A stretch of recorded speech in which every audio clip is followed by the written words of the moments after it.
Kaugnay pa rin po ng usapin na yan, magkakabumbuhin mo naman ni Senator Rodante Marcoleta, si Philippine Coast Guard spokesperson for the West Philippine Sea, Commodore J. Tariel, sa isang friendly debate.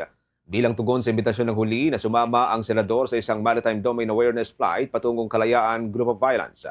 Ayon kay Senator Marcoleta, dapat ding isama sa debate si retired Supreme Court Senior Associate Justice Antonio Carpio at University of the Philippines Institute of Maritime Affairs and Law of the Sea Professor J. Batumbakal upang niya ay maayos ang usapin para sa kapakanan ng bansa. Bilang tugon, sinabi ni Tariel na ang West Philippine Sea ay hindi na usapin ng debate kundi ng malinaw na batas o batas pambansang interes at makabayang tungkulin. Iginiit niyang ang territorial rights ng Pilipinas ay hindi dapat questionin sa pampublikong diskusyon at binalaan si Senator Marcoleta na ang ganitong pahayag ay maaring makasira sa kanyang sinumpaang tungkulin bilang senadora.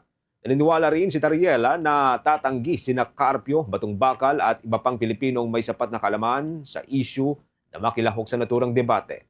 Maalalang naging kontrobersyal ang pahayag ni Marcoleta matapos na ipahiwatig na maaring isuko ng Pilipinas ang naturang grupo ng mga isla. Pahayag na kanyang binawi kinalaunan. Nagpahayag ho ng pagkadismaya si Tariela sa mga naging pahayag ni Marcoleta at sinabing nakakabahala na ang isang halal na opisyal ay tila pinahihina ang posisyon ng Pilipinas sa West Philippine Sea. Kaugnay din po niyan, tinanggap naman ni dating Supreme Court Senior Associate Justice Antonio Carpio ang hamon nga nitong si Marcoleta para sa naturang debate. Ang paksa ng pagtatalo ay kung mayroong legal na West Philippine Sea at kung kabilang dito ang mga maritime feature ng Kalayaan Group of Violence. Nagsimula ang kontrobersya matapos ng ipahayag ni Marcoleta na maaring isuko ng Pilipinas ang ilang bahagi ng naturang grupo ng mga isla dahil hindi umano sakop ang mga ito ng exclusive economic zone ng ating bansa.